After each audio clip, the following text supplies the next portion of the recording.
મિત્રો આ સોપ્રોમાઇસિન ક્રીમ છે.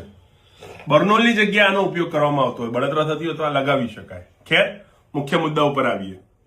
આજના ગુજરાત ન્યૂઝપેપરની અંદર સમાચાર આવ્યા છે કે ચંદા દો ધંધા લો, એટલે ભારતીય જનતા પાર્ટી તાડકેશ્વરમાં જે પાણી ટાંકી તૂટી એ કોન્ટ્રાક્ટર પાસેથી પૈસા લીધા.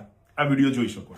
ચંદા દો ધંધા લો યોજના અંતર્ગત ભાજપે કોન્ટ્રાક્ટર પાસે ફંડ, અને આ પૈસા લીધા બાદ એને કોન્ટ્રાક્ટ આપ્યો અથવા તો પહેલા કોન્ટ્રાક્ટ આપ્યો અને પછી પૈસા લીધા. હવે આ કોઈ પહેલી ઘટના છે નહીં. અનેક કોન્ટ્રાક્ટરોએ આ રીતે જ ભારતીય જનતા પાર્ટીને ફંડ આપેલું છે. અહીંયા સુધી કે બીફની કંપનીઓ પણ, જે બીફનું વેચાણ કરતી હોય એવી કંપનીઓએ પણ ભારતીય જનતા પાર્ટીને ફંડ આપેલા છે. ના, હું નથી કહેતો, આ તો સમાચારોની અંદર પ્રસિદ્ધ થયેલા સમાચારોની હું વાત કરું છું.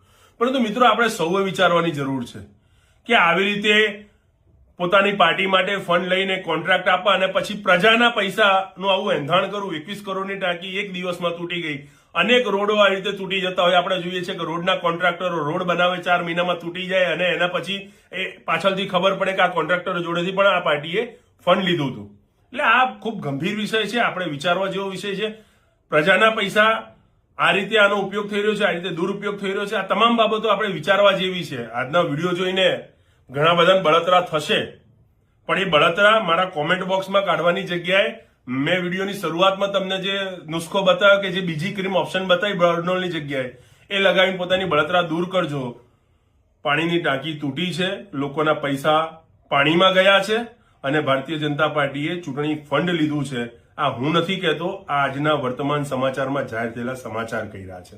હવે આપણે સૌએ વિચારવાનું છે મિત્રો. જય હિન્દ.